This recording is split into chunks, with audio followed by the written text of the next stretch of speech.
சுவாமி மித்ரானந்தாஜி அவர்கள் 2024 குரு பூர்ணிமாவுக்கு முன்னால கீதையை தமிழாக்கம் பண்ணணும் அப்படின்னு சொன்னார்.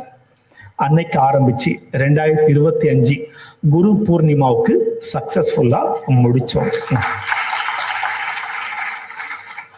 ஓராண்டு காலம் இதில் எத்தனையோ ஏற்றம், இரக்கம், மாற்றம், ஏமாற்றம், இறுதியில் நிறைவேற்றம் ஆனது. ஜூலை மாதம் நமது பாரத பிரதமரால் நூல் வெளியிடப்பட்டது என்பது அனைவருக்கும் தெரியும். நூல் மட்டுமல்லாமல் நமது பாரம்பரிய பாராயண முறையையும் நாம் பதிவு செய்து வெளியிட்டோம். அந்த பாராயணத்தை செய்த பாடகர்கள் இங்கே நம்மோடு அமர்ந்திருக்கிறார்கள்.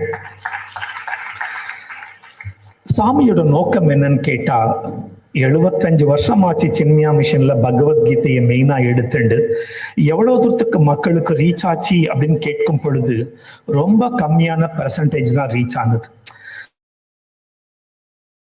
சாமிஜி தமிழ்ல கொண்டு போகலாமே, ரீஜனல் லாங்குவேஜ் அவங்கவுங்க தாய்மொழியில படிச்சாங்கன்னா சுலபமா புரியுமேங்கிற ஒரு எண்ணம். அதற்காக ஊக்குவித்தாரு சாமிஜி.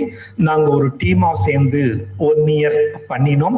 ஒவ்வொரு ஸ்லோகமும் சாமிஜியோட அந்த குவாலிட்டி கண்ட்ரோல் சொல்லுவாங்க இல்லையா, ஃபேக்டரியில், அது மாதிரி ஒவ்வொரு ஸ்லோகமும் சாமிஜியோட பெர்மிஷனோட தான் இங்க நிறைவேற்றப்பட்டது. நீங்க கையில எல்லாம் புக்கு பார்த்துருப்பீங்க. இது மட்டும் போராது, எப்படி கொண்டு போய் சேர்க்கலான்னு பார்க்கும் பொழுது கீதா சாண்டிங் காம்படிஷன் மூலமா கொண்டு போகலாம் தமிழ்ல அப்படின்னு சொல்லிட்டு இப்ப காலம் கம்மியான நேரத்துல தான் காம்படிஷன் அனௌன்ஸ் பண்ணினோம். கிட்டத்தட்ட பல ஆயிரம் குழந்தைகள் கலந்துருக்கிறாங்க. அடுத்த வருஷம் இன்னும் அதிகமான குழந்தைகள் சேருவாங்க. அந்த மாதிரி அதிகமான குழந்தைங்க சேரும் பொழுது குழந்தைகள் மட்டும் படிக்கிறது இல்லை, அவங்க வீட்டில் இருக்கிற பெற்றோர்களும் படிப்பாங்க. உத்தரேதாத்மனாத்மானம் நாத்மானம் அவசாதயேத்.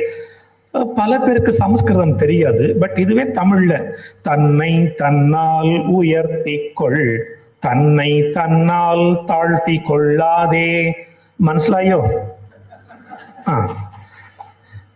இந்த மாதிரி எளிய தமிழ்ல இருந்ததுனாக்கா எல்லாருக்கும் புரியும். நம்ம நோக்கம் என்னன்னு கேட்டா, எல்லாருக்கும் போகணும், மனமாற்றம் நிகழணும், நம் பாரத தேசம் மீண்டும் ஒரு பொற்காலத்தை எட்ட வேண்டும். அதுதான் நம்முடைய நோக்கம்.